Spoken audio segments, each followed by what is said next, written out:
express each ratio in lowest terms.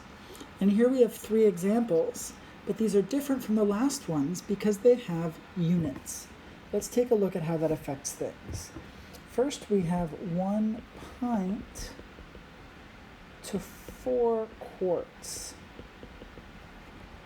Now, we can't just say that the ratio is 1 to 4 because these are different units, so they have different meanings.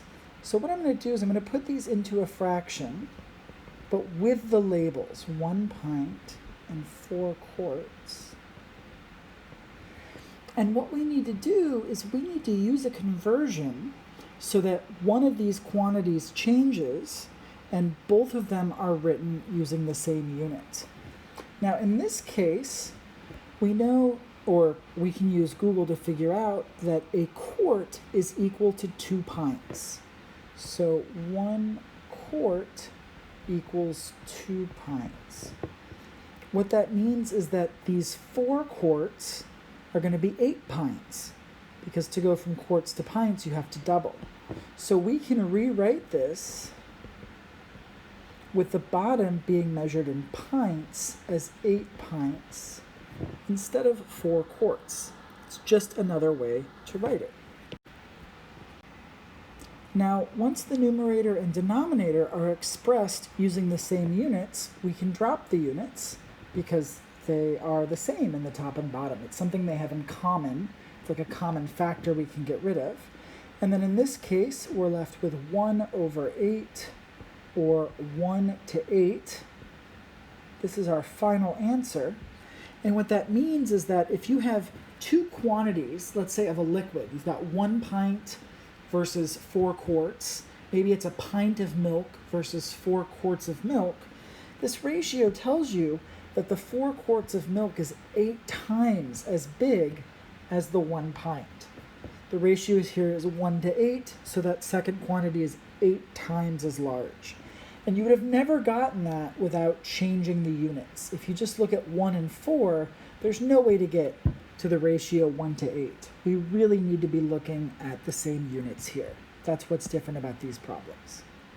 Let's look at the next one. We've got 12 feet to 6 yards. Again, I'm going to start by putting those into a ratio, 12 feet to 6 yards. But we will have to do a conversion so that both of those use the same unit. Now, the conversion here is that 1 yard is equal to 3 feet.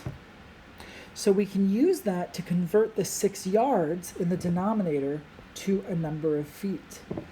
If 1 yard is 3 feet, but we've got 6 yards, then that gives us 18 feet. 6 times 3. So we've got 12 feet over 18 feet, and now that the units are the same, we can get rid of them.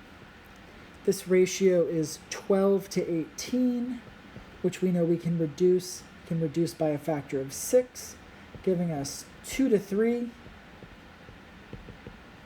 And so the ratio between 12 feet and 6 yards is 2 to 3. That means that the 12 feet is 2/3 the size or the length of 6 yards.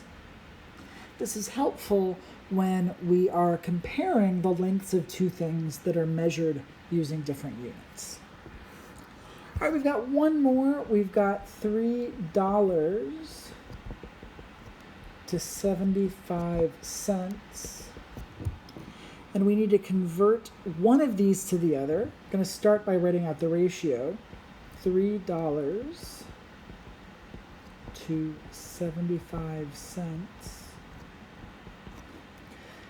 Now here, the conversion rate we know is that $1 is equal to 100 cents. So it's probably going to be easiest to convert everything to cents. Those $3 then are going to represent 300 cents. So we've got 300 cents over 75 cents. Now that the units are the same, we can get rid of them. We've got 300 over 75. We can reduce, both of those are multiples of 25. And so 300 divided by 25 actually gives us 12. You can do that writing it out. I did it in my head. I know that $3 is 12 quarters. So 300 cents is, when you divide by 25, gives you 12 quarters. On the bottom, 75 divided by 25 is 3. And then we can reduce further, 4 to 1, or 4:1.